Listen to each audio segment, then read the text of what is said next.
આજે જે અમે પત્રકાર પરિષદ કરી રહ્યા છીએ એ જ તમારી વાતનો એક તો જવાબ છે.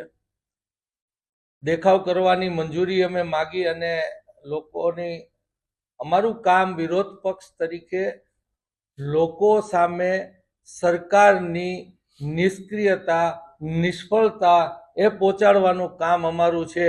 એ કામ અમે સફળતાપૂર્વક કરી રહ્યા છીએ. હવે પ્રશ્ન હવે લોકોના હાથમાં છે. અમે ઓડિટ કરીને ઓડિટ રિપોર્ટ લોકોને આપી શકીએ.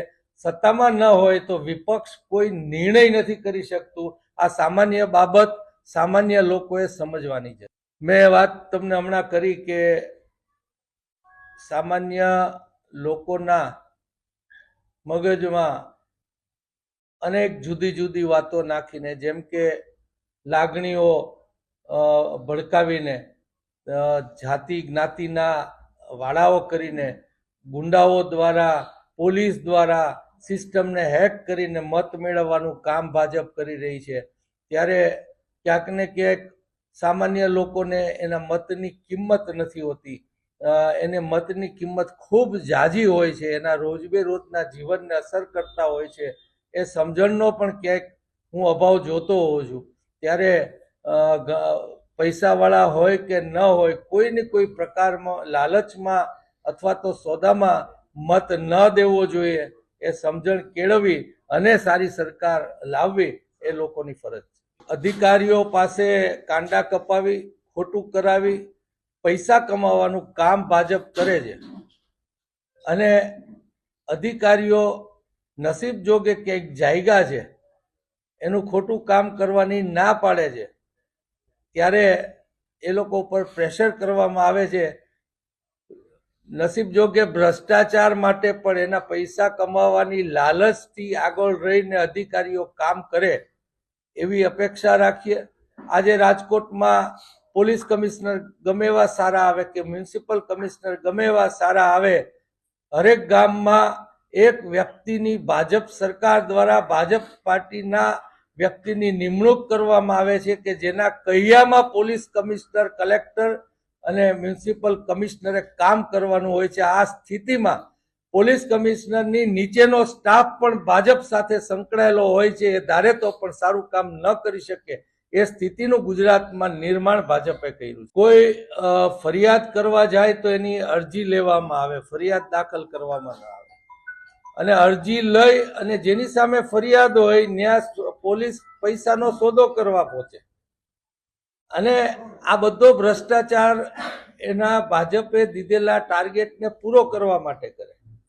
અને હમણાં ક્યાંક કિસ્સો મને કોકે કીધો કે કોકની ઓડી અમદાવાદમાં, એવું તો રોજે રોજ એક ઓડી નહીં, બેંકની ઓડી પણ સાઇન કરાવીને આખી લઈ લે. એ પ્રકારનું કામ આ પોલીસ કરી રહી છે. ત્યારે ખૂબ ગંભીર સ્થિતિ તરફ ગુજરાત જઈ રહ્યું છે. કમનસીબે બિહારમાં ક્યાંક સુધારો આવે છે, પણ ગુજરાત બિહારની સ્થિતિમાં ગળકાવ થઈ રહ્યો એવું લાગે. કોમ્પ્યુટર હેંગ થઈ જાય તો વ્યક્તિ ચિંતિત બની જતો હોય છે, આકુળ વ્યાકુળ થઈ જતો હોય છે. કમનસીબે ગુજરાતમાં ભાજપની આટલા વર્ષોની સરકારના વહીવટથી એની ભ્રષ્ટ માનસિકતાને લઈ આખું તંત્ર હેંગ થઈ ગયું છે. પોલીસની નિષ્ક્રિયતા આંખે ઉડીને સામે આવે છે. મીડિયામાં એને સંપૂર્ણપણે લોકો સમક્ષ જાય તો પણ ભાજપના લોકોને કોઈ એની તકલીફ એટલા માટે નથી કે રામના નામે મત લઈ અને ભ્રષ્ટાચારની દુકાન ખોલવાનું કામ ભાજપ કરી રહી છે. એક સામાન્ય દાખલો આપું તો પોલીસની એટલી ધાક પણ નથી રહી ગુજરાતમાં કે કોઈ નકલી પોલીસ ન બને.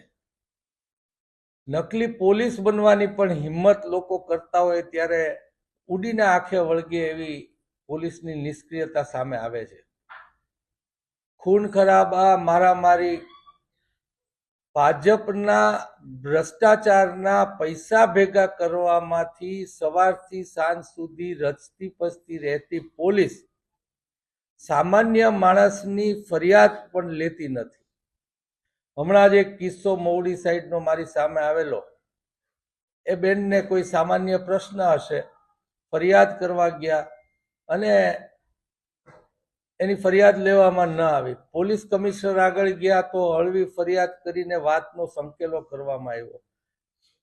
હવે એ જ બીના એ પ્રશ્નને પોલીસની ફરજ છે કે ત્યાં એના ઘર પાસે એના વિસ્તારમાં જઈને એનો મોટી ઉંમરના 65 વર્ષની એ બહેનનો પ્રશ્નનો નિકાલ કરવો જોઈએ. એની બદલે સાવ ઉડાવ સ્થિતિ મૂકી આમાંથી જ ગંભીર ગુનાઓ બનતા હોય છે.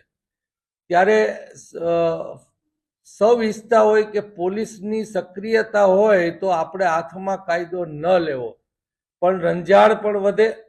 કેમ કે ભાજપના ગુંડાઓ જે ભાજપ ગુંડાઓ દ્વારા મત મેળવવાનું કામ કરી રહી છે અને ગુંડાઓને બેફામ છૂટા મૂકી અને જે કમાવાની વૃત્તિ ભાજપના નરેન્દ્ર મોદીથી લઈ અને શેરીના કાર્યકર સુધીની થઈ ગઈ છે, ત્યારે લોકો સમક્ષ અમારી આ અપીલ છે, એક પોલીસની આ નિષ્ક્રિયતા સામેનો કાર્યક્રમ પણ નહીં કરવાનો. આ પ્રકારની માનસિકતા જ્યારે સરકારની બની હોય ત્યારે મારી લોકોને વિનંતી છે કે તમારો ફોન કે તમારું કોમ્પ્યુટર હેંગ થઈ જાય તો પણ તમે ચિંતિત હો છો, તો તમે આ દેશના મતદાર માલિક છો. ત્યારે આપ સૌ જાગૃત બનો. કેમ કે હવે જ્યારે સિસ્ટમ હેંગ થઈ ગઈ હોય ત્યારે એ સિસ્ટમને સુધારવાનો અધિકાર એક સામાન્ય મતદારને છે. ત્યારે હું રાજકોટના ખાસ કરીને રાજકોટના અને ગુજરાતના લોકો જાગૃત થાય અને આ સરકારને ઝંઝોડે અને એમના મત દ્વારા ઝંઝોડે એવી અપેક્ષા હું રાખી રહ્યો છું. સક્રિય રાજકારણમાં હોવાથી નજીકથી સ્થિતિઓને જોતા મને આ લાગ્યું કે આપણે આ વાત લોકો સુધી પહોંચાડવી જોઈએ. એનો અમારો પ્રયત્ન છે. આપ સૌ મીડિયા મિત્રોનો ખૂબ ખૂબ આભાર. જય હિન્દ. રોજે રોજ નકલી પકડાય છે, નકલી પોલીસ પકડાય, નકલી ઘી પકડાય. હવે મને લાગે છે કે અસલીનો યુગ વયો જશે આ ભાજપની સરકારમાં, એવો અહેસાસ થાય છે. મીડિયા બાખૂબી એનું કામ કરી રહી છે. ગુજરાતનું મીડિયા ચાહે પ્રિન્ટ હોય કે ઇલેક્ટ્રોનિક હોય, લોકો સમક્ષ આ બધી વાત મૂકે છે. એટલે જ હું કહું છું કે હવે આ કેસ ત્યારે નકલી જજ પણ બને, બધું જ નકલી હોય. હું તો એવું કહું છું કે સરકાર પણ નકલી છે, સીએમ પણ નકલી છે, મિનિસ્ટરો પણ નકલી છે. કારણ કે અધિકારીઓને ઉપર બેસાડી અને નિર્ણય કોઈ ચૂંટાયેલા લોકોથી સરકાર ચાલે છે એવું ગુજરાતમાં નથી રહ્યું. એના કારણે આ બધી સ્થિતિઓનું નિર્માણ થયું છે. એકમાત્ર લોકોની જાગૃતિ, સમજણ, લોકશાહી અનુસારનો વ્યવહાર એ જ આ એકમાત્ર આનો જવાબ છે. લુખી પાર્ટીના લુખી સરકારમાં લુખાઓનું જ રાજ ચાલે એ બહુ સ્વાભાવિક છે. સાંજ સમાચાર ફેસબુક પેજને લાઇક કરો, વિડીયો શેર કરો અને વધુ વિગતવાર સમાચાર માટે sanssamachar.net વિઝિટ કરો.